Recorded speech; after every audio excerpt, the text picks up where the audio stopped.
Shut up and sit down. तो चलिए आइए अब हम लोग पढ़ते हैं 4.3 ज्योग्राफिकल हॉरिजन ऑफ द वैदिक आर्यंस। अब देखिए, जो वैदिक आर्य लोग थे वो भारत के किस किस क्षेत्र में फैले हुए थे। The early Vedic Aryans lived in the area known as Sapta Sindhu, meaning area of 7 rivers. अब देखिए, जो प्राचीन आर्य लोग थे वो सप्त सिंधु नाम के क्षेत्र में रहते थे, जिसका अर्थ है 7 नदियों वाला क्षेत्र। This area largely covers the north western part of South Asia up to river Yamuna.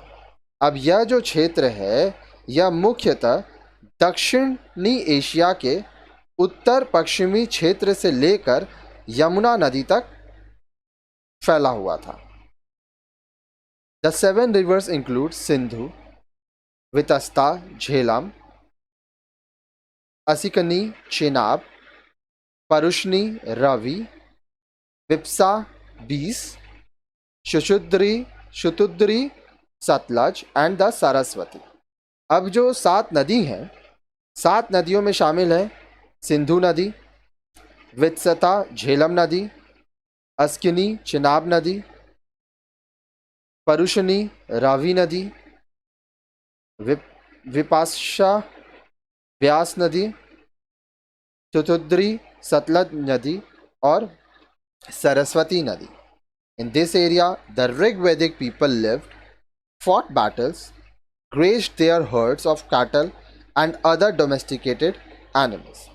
अब यह जो क्षेत्र थे, इस क्षेत्र में ऋग्वैदिक काल के लोग रहते थे।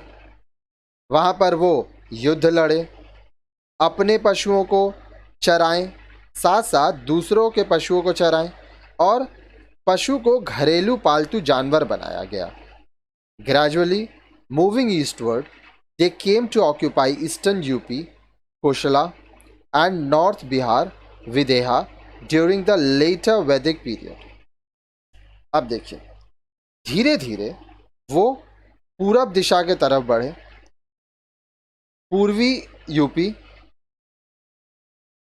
जहाँ पर कोशला, और उत्तर बिहार विदेहा नाम के जगह पर वो आ गए।